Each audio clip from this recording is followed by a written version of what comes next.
ನೋಡ್ರಿ, ಧರ್ಮಸ್ಥಳದ ವಿಷಯದಲ್ಲಿ ನನಗೆ ಹೆಚ್ಚು ಹೇಳುವುದೇನಿಲ್ಲ. ಆರೋಪಗಳು ಬಂತು, ರಾಜ್ಯ ಸರ್ಕಾರ ಒಂದು SIT ಮಾಡಿದೆ, ಅವರು ಉತ್ಖನನ ಮಾಡ್ತಾ ಇದ್ದರು. ಉತ್ಖನನ ಮಾಡಲಿ. ಯಾವುದೇ ರೀತಿಯಾದಂಥ ಧರ್ಮಸ್ಥಳ ನಮ್ಮ ದೇಶದ, ನಮ್ಮ ರಾಜ್ಯದ, ಅದರಲ್ಲೂ ನಮ್ಮ ದೇಶದ್ದು ಸಹಿತವಾಗಿ ಒಂದು ಬಹುಜನರ ಒಂದು ಶ್ರದ್ಧಾ ಕೇಂದ್ರ ಅದು. ನಿಮ್ಮ ಆರೋಪ ಇದೆಯಲ್ಲ, ರಾಜ್ಯ ಸರ್ಕಾರ ಈಗ ಒಂದು SIT ಮಾಡಿದೆ. SIT ಬರೋಕ್ಕಿಂತ ಮೊದಲ ಆರೋಪಗಳು ಪ್ರತ್ಯಾರೋಪಗಳು ಮಾಡುವಾಗ ತನ್ನದ ಪರಿಣಾಮ ಹೊರಗೆ ಬರಲಿಲ್ಲ. ಅಲ್ಲೇ ಏನಾದರೂ ಸಿಕ್ಕರೆ ಅದರದ್ದು ಫೊರೆನ್ಸಿಕ್ ಟೆಸ್ಟ್ ಆಗಲಿ, ಅದಾದ ನಂತರ ಸಾಕ್ಷಿಗಳು ಹೊರಗೆ ಬರಲಿ. ಅದಕ್ಕಿಂತ ಮೊದಲನೇ ಯಾರನ್ನೂ ಆರೋಪಿ ಸ್ಥಾನದಾಗ ನಿಲ್ಲಿಸುವಂಥ ಪ್ರಯತ್ನವನ್ನು ಮಾಡೋದು ಸರಿಯಲ್ಲ.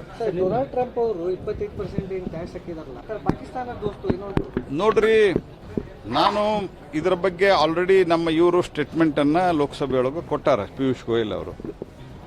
ಭಾರತ ಅವರೇನು ಹೇಳಿದ್ದಾರೆ, ನಮ್ಮ ಇಂಟ್ರೆಸ್ಟನ್ನು ಕಾಪಾಡುವಂಥದ್ದು ಮೂಲಭೂತವಾದಂಥ ಕೆಲಸ. ನಮ್ಮ ರೈತರು, ನಮ್ಮ ಕೃಷಿಕರು, ನಮ್ಮ ಸ್ಥಳೀಯ ಉದ್ಯಮಗಳು, ಅದಕ್ಕೆ ಭಾರತ ಬದ್ಧ ಇದೆ.